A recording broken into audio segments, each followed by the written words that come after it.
What's up, everybody? It's Jesse from Ion Aesthetics. Thanks for checking back into the channel for another video. Today it's episode 4 in the Forester detailing series, where I use my daily driven Subaru Forester as a subject to take you guys through everything A to Z in terms of detailing.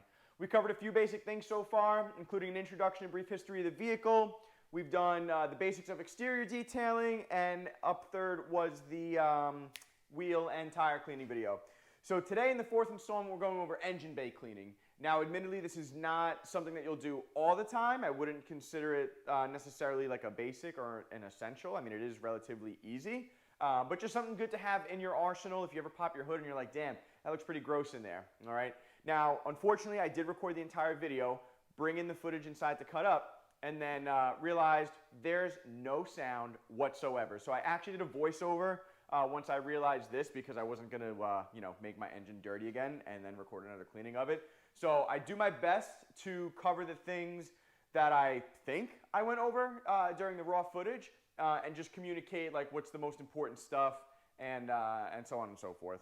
So that's pretty much it for now. After this camera will be on the tripod with a little bit of YouTube magic. We're actually going to go back in time to when the engine was dirty, and we're going to get right into it. Now, before we start, if you guys take anything from this video, if you learned something, find anything of value, do me a favor, hit the thumbs up button and let me know that I should keep making more of these videos. Also, it means the world if you hit the subscribe button and the notification bell, because then you won't miss any of the upcoming videos. We're going to be getting into some good stuff too. We've got the basics of interior detailing. We're going to do some interior deep cleaning stuff, and also the paint correction and the ceramic coating, which I know a lot of people are really looking forward to seeing. So without further ado, we're going back in time. This camera's going on the tripod, and you're going to see a dirty Forester engine bay out there. We're going to get this thing cleaned up, so enjoy.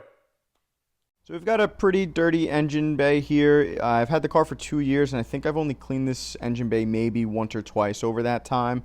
So we've got a pretty good level of dirt. Now, before we get started, just a couple of words of caution. Do not do this if the car is hot, if you just got back from a drive. Do this when the engine is cool to the touch. One, because you're going to be sticking your hands in there, and you don't want to burn yourself. And two, hot surfaces and chemicals, they're not the best of friends. It can stain, it can vaporize before it has a chance to break things down, and otherwise just not work the right way. Number two is cover up any vulnerable parts of your engine. All right, on mine, the alternator is sort of front and center. I wanted to cover that up with some plastic. I just, cut off some plastic wrap. A plastic bag will work too. I like cutting off the saran wrap because it's just easy. You might have an open air intake where your filter is exposed, or maybe you have some type of snorkel. Make sure that no water can get into any of those places. Stuff it with a microfiber towel. But just generally make sure that everything is closed off and there's nothing that's going to allow water in. These engines are designed to get wet, so it's not a big deal, all right? But it's just wise to prevent an overflow of water getting into any places where it might not want to be. Now, as far as the brushes go, you're going to want a variety of brushes that help you get down into all the different parts of the engine bay where your hands can't reach. You're going to want some brushes that make it easier to do the more broad and upward facing parts. And I have a variety of brushes that I keep in my wheel bucket, which you see here. I'm going to stick to the ones that have soft bristles. So this big guy here is the Synergy Works barrel brush, which makes it easy to get in between hoses and tight crevices where I can't get my hands. That's one of their lug nut brushes that comes in their 5-piece brush kit. That's great for doing some of, like I said, the more like upward and outward facing parts, getting into the ridges. My tire brush is a rather stiff type of bristle. I don't recommend using that in the engine bay. Just leave it in the bucket. This way you don't hit like a connector or anything delicate with something that is super bristle. So we've got everything there. We've got a cool engine. We've covered up our exposed parts. We know the brushes that we're going to be using. Next up is your cleaning chemical. So degreasers work best. You can use lots of different things, whatever floats your boat. I'm using the Tempest concentrated degreaser by P&S. So I buy this in the gallon. You can use it full strength. However, I find that it's rarely necessary to use it that strong. So I use it at a dilution ratio of 4:1 in my IK sprayer. That's 4 parts water, 1 part cleaner. There's roughly 40 ounces there. It's about 32 ounces of water, 8 ounces of product. Degreasers do foam up really well if you do have a foaming sprayer and you sort of just like that type of cleaning action, but it's not necessary. Whatever sprayer you have is fine. Now, as far as getting into the process goes, first thing we want to do is remove any loose debris that we can with our hands. Might be things like acorns, little twigs or sticks. I had some leaves up in the corner by the driver's side part of the windshield there. And you don't want to be like blowing that stuff around or, blow it out of one spot, trap it into somewhere where you can't get it out. So pull it out with your hand first and then grab your hose. You can use a pressure washer too, that's fine. But whatever you do, you don't have to spray right on top of things. But give it a gentle rinse, kind of remove any surface dirt that you can. Just like you would with any other part of the process, cleaning any other parts of the car rather. Remove what you can with a simple rinse, and there's less stuff for you to actually have to hit with chemicals and brushes and things like that. All right. So like I said, avoid spraying anything too close. Just a gentle rinse is fine. And then apply your product pretty generously. Don't be afraid of it. Dirt and grime builds up in here. Make sure you get all your plastics covered. I do the inside of the hood. It wasn't really super dirty, but I still like to clean it anyway. Radiator hoses, the sort of like plasticky, rubbery heat shields around like different wires. Definitely your caps, right? Where like your brake fluid goes, your radiator cap, your plastic oil cap, windshield washer fluid, all that stuff. You'll notice a lot of gunk builds up inside the lettering, and there's a lot of ridges there. And then in the front, over the radiator, things like that. You see I just got my my air intake pretty generously. So give yourself pretty good coverage with the degreaser. Again, it's super important you do this on a cool engine because you don't want the stuff vaporizing on contact with a hot surface, and you want to give it a chance to really get in there and start to break things down. Now, in no particular order, grab your brushes and get to work. You're going to start agitating the surfaces. You'll see me start with the box over the air intake here. And just give everything a nice scrub. All right. Gaskets, coverings, housings, anything like that. Use your eyes. Your hands will follow. Anywhere that you see dirt, make sure you get in there and just loosen everything up. Now, if there's anything that you can't reach, all right, that's why it's good to have a variety of different brushes, all right? You won't see me go too far down into the engine bay with a simple lug nut brush like this because it's just not the right tool for the job. It's better than nothing if it's all you have, but these wheel cleaning brushes are really versatile and they can be used for things other than just wheels. So however much it costs to get the set of wheel brushes or whatever combo of wheel brushes that you want to get that maybe you're hesitant to pull the trigger on, I promise you they're worth their weight in gold because they get into so many areas of the car and help you really, really dial things in when you want your car to look and feel a certain way and last a long time. So after this, I'm going to grab the barrel cleaning brush and I'm going to get down into some of the more intricate areas of the car. There's going to be some spots around hoses, deep down the side of like the intake box. You've got all like your coolant and your AC lines. Like it's just sort of like a web of stuff in there that you really can't get to without having a brush like this.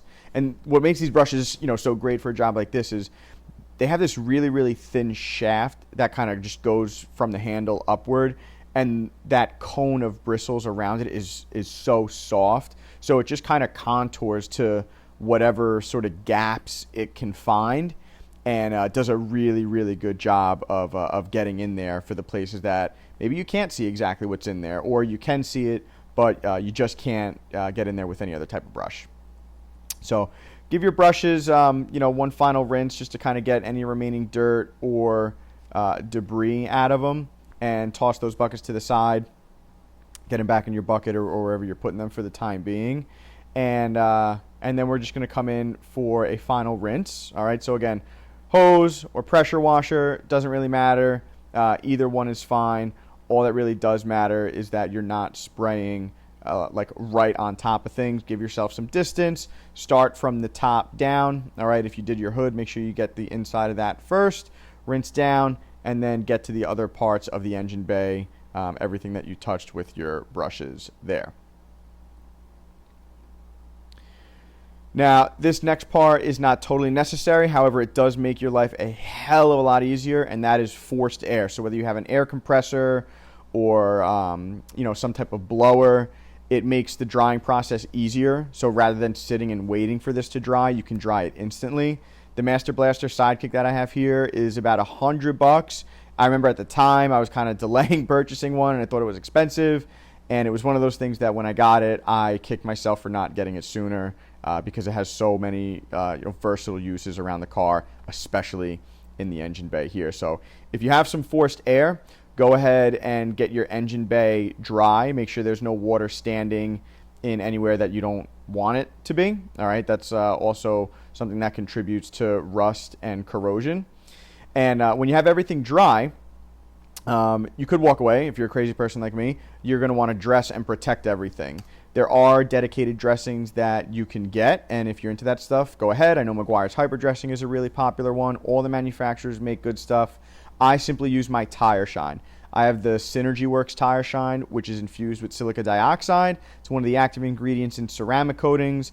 This provides a nice, deep, natural finish as opposed to something like oily or shiny and greasy. So I love the way it looks. And with the addition of the silica dioxide, it provides some level of protection so that all of these surfaces stay cleaner for longer. And as they do accumulate dirt over time, it'll be easier to clean the next time I, bust out the brushes and the degreaser and want to get into my engine bay for some cleaning. As far as recommended cleaning intervals, check at every oil change, see if it needs it. It really depends on how much you drive your car and how you use it. Maybe once or twice a year I do this. This is my daily driver. And, I find that that's enough to kind of keep me happy. Obviously, if it's a show car or something special, maybe you want to do a little bit more. But I've got a nearly 20-year-old, 100-something thousand mile car here. So I'm not looking to impress anybody, but just sort of keep it maintained. You can buff it dry. It's not necessary, but I just kind of knock it down, make sure there's no high spots, no streaks, or anything like that. And once that's done, that's pretty much it. We've got a nice, clean engine bay. It looks better than most cars half its age, and I say that pretty confidently. And it doesn't take long. A couple of simple products, a couple of simple, precautions, and words of wisdom before you get started so you don't hurt yourself or damage anything or make more work while you're trying to get this done. And simple protection steps at the end to make it look just that extra 10% better and make yourself, make it less work for yourself the next time you do get into the engine bay. So that's it for this one. Hopefully a nice quick hitter for you guys. If you enjoyed it, please give the video a thumbs up. And if you haven't done so already, subscribe to the channel and hit that notification bell so you don't miss any of the upcoming videos. All right. The remainder of the Forester detailing series is going to include the interior, which I'll break down into something simple and something a little bit more complex, kind of like I did with the wheels. So we've got a basic interior process. I'll probably get to that next. That'll sort of round out the simple videos. And then we'll get into some of the more complex stuff, steam cleaning and deep cleaning your interiors. We got paint correction and ceramic coating too. So lots of good stuff coming here. Plus I have some more content with some of my other customer vehicles that I'm getting ready in the meantime. But for now, that's all for me. Hope you guys enjoyed. Again, this is Jesse from Ion Aesthetics. I'll see you guys on the next one.